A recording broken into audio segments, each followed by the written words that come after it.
Pwani Habari ni chaneli yako inayokupa habari moto moto zilizojiri hapa Pwani na kwingine. Naibu msajili wa Mahakama Kuu ya Zanzibar kanda ya Pemba cha usiku K Kuya ameahirisha kesi ya madai iliyofunguliwa na waliokuwa wagombea 8 wa wakilishi wa chama cha ACT Wazalendo kisiwani Pemba hadi tarehe 23 Disemba 2025. Uamuzi umefikiwa baada ya mawakili wa upande wa madai kuomba kupewa muda wa siku 7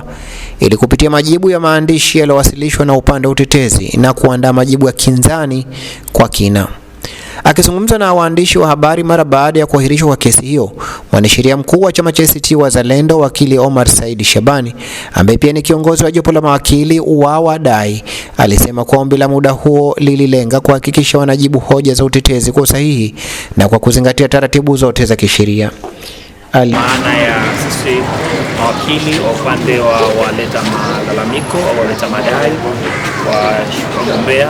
wa wakilishi 8 pamoja na diwani mmoja tumefika, lakini upande wa serikali pia umewakilishwa na mawakili kutoka ofisi ya mwanasheria mkuu pamoja na mwanasheria kutoka ofisi ya Tume ya Uchaguzi Zanzibar.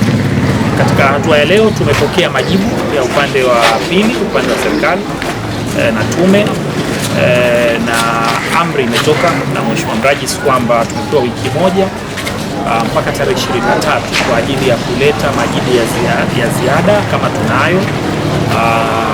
majibu ya majibu joinda kitaalamu anaita kama ipo hiyo tarehe 22, na tukifika hapo then kama kila kitu kitakuwa kimekamilika, basi Mheshimiwa Naibu Mrajis atayarudisha mafaili ya kesi hizi kwa Mheshimiwa Jaji Mkuu ili sasa Mheshimiwa Jaji Mkuu aweze kupanga majaji watakaosikiliza mashauri haya.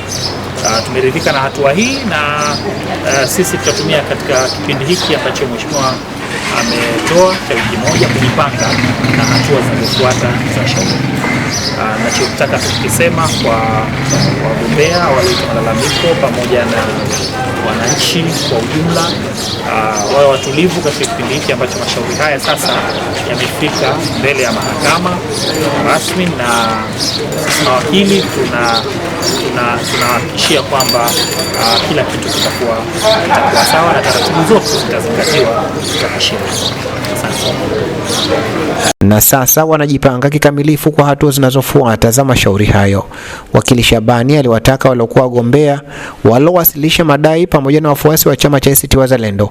kuwa watulivu na wenye subira wakati kesi hizo zinaendelea mahakamani. Kwa upande wa serikali, jopo la mawakili wa serikali likiongozwa na Mbaruku Suleiman Othman kutoka ofisi ya mwanasheria mkuu wa serikali,